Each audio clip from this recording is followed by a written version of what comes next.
Photo সেশনের জন্য আমরা এখানে বসেছি, তাহলে ভুল করবেন।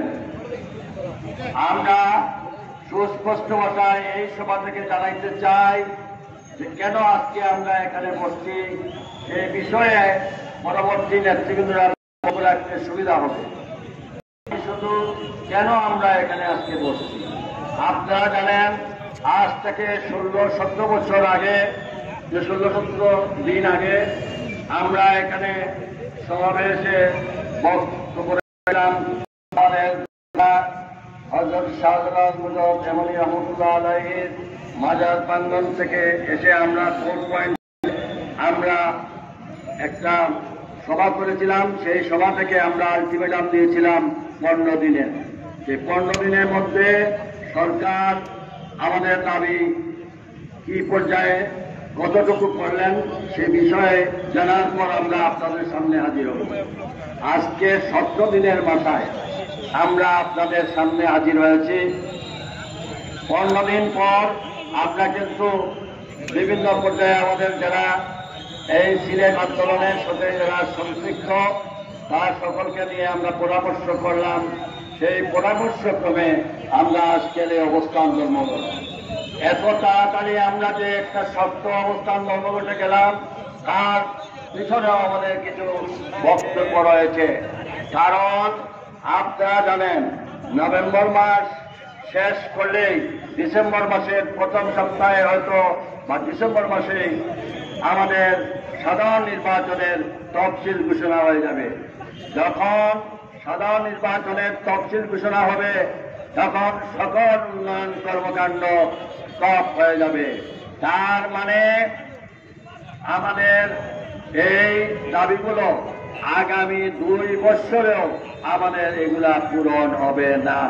কারণ পরবর্তীতে নতুন সরকার আসলে তারা বলবেন সংসদ বসুক, সরকার গঠন হবে, বাজেট ঘোষণা হবে, নতুন সরকারের পলিসি অনুযায়ী সেখানে নতুনভাবে কাজ হতে হবে। দেখো আমরা আমাদের ভাগ্য থেকে আরো 3 বছর আমরা পিছিয়ে যাব। এই 3 বছর যদি আমরা অপেক্ষা করতে থাকি তাহলে সিলেটের মানুষ রাস্তাঘাটে কোনো যানবাহন চালাতে পারবেন না। সিলেট বিভাগে খোঁজ নিয়ে দেখেন, বিগত 2টি বন্যার কারণে সিলেট জেলা এবং সিলেট বিভাগে প্রত্যেকটি উপজেলা থেকে ইউনিয়ন কাউন্সিলের সকল রাস্তাঘাটের বেহাল অবস্থা। আপনারা সবাই এর সাক্ষী। কোন উপজেলার রাস্তাগুলো ভালো আছে? আপনারা বলেন আছে না? এই অবস্থা বাংলাদেশের বিভাগীয় শহরকে বন্যায় ক্ষতিগ্রস্ত রাস্তা করার ছিল। সেই প্রজেক্টে ঢাকা, রাজশাহী, খুলনা, বরিশাল আর সঙ্গে ছিল সিলেট। 2021 সালের এই প্রজেক্ট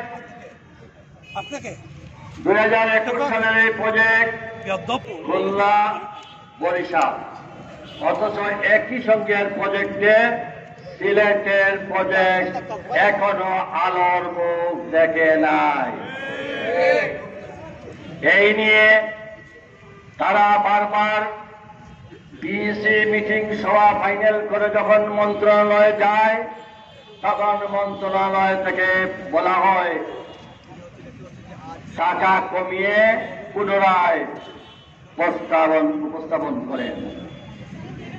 আমার প্রশ্ন, ঢাকায় যদি 2400 কোটি টাকার প্রজেক্ট দেওয়ার সঙ্গে সঙ্গে আপনারা 2400 কোটি টাকার প্রজেক্ট অনুমোদন করে দিলেন, রাজশাহীতে যদি 2400 কোটি টাকার প্রজেক্ট আপনারা অনুমোদন করে দিতে পারলেন, চিটাগাঙ্গে 3100 কোটি টাকার প্রজেক্ট অনুমোদন করে দিতে পারলেন, বরিশালে 2400 কোটি টাকার প্রজেক্ট অনুমোদন করে দিতে পারলেন, সিলেটের বেলায় এসে 24 থেকে কমিয়ে 20 থেকে কমিয়ে 19 প্রস্তাব দেওয়া হলো।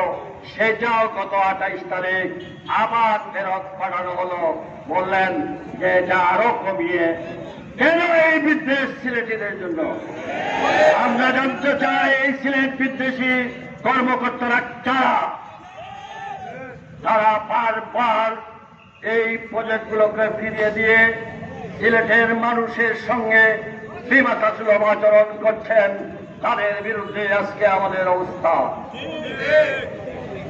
এই অন্তর্বর্তীকালীন সরকারকে আমরা আশা করেছিলাম যে বিগত 17 বছর বৈষম্যের শিকার হয়েছি, এই সরকার আমলে অন্তত আমরা বৈষম্যের শিকার হব না। আমরা কি দেখতে পেলাম? এই সরকারের অন্তর্বর্তী সরকারের আমলেও আমরা বৈষম্যের শিকার হচ্ছি।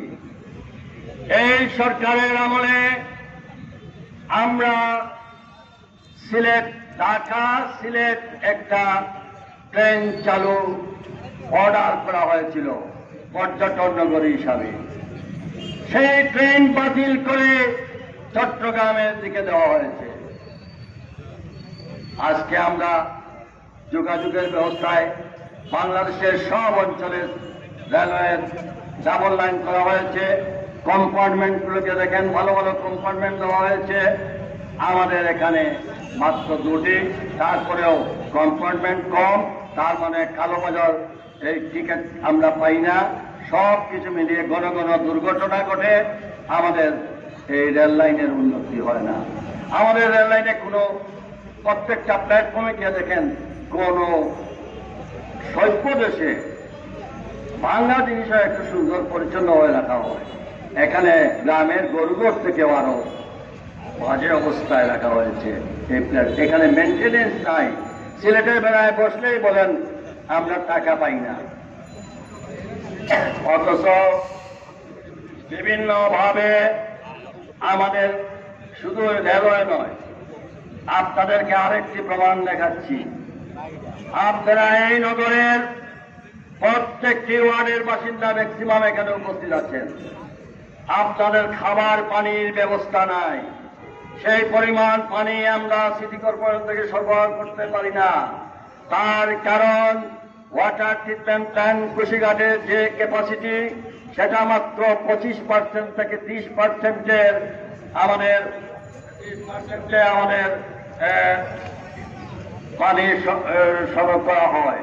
কিন্তু বর্তমানে যে অবস্থা চলতে থাকলে আগামী কিছুদিনের মধ্যে পেট্রোলের দাম কম থাকবে, পানির দাম অনেক বেশি হয়ে যাবে। আমাদের খাবার পানি সেটা যখন প্রজেক্ট আমরা পাস করে 2022-23 দিলাম, সেটা আজ পর্যন্ত বলা হলো কি যে ঠিক আছে, সব প্রজেক্ট ঠিক আছে, ওয়াসা হলে পরে এখানে এই প্রজেক্ট পাস করা হবে। আমাদেরকে মূলা ঝুলানো হলো। আপনারা দেখেছেন এক বিজ্ঞপ্তি দিয়ে বলা হলো সিলেটে ওয়াসা গঠন হয়েছে, কিন্তু এই কাগজেই শেষ। এখানে একজন চেয়ারম্যান দেওয়া হলো, তিনি ছিলেন ডাক্তার একে হাফিজ সাহেব। গত বছর ইন্তেকাল করেছেন। ইন্না লিল্লাহি ওয়া ইন্না ইলাইহি রাজিউন। এই ভদ্রলোকের নাম দিয়ে একটা ওয়াসা কমিটি করলেন, যার সিলেটের ভাষায় একটা কথা আছে, মনে নাই ঘর মোবাইলে দোয়া। এখন এই প্রজেক্ট কবে হবে? ওয়াসা কবে হবে? ওয়াসা হলে পরে আমরা পানির ব্যবস্থা হবে। এটা মেনে নেওয়া যায় কিনা? কোন অবস্থায় মানা যায়? আপনারা বলেন।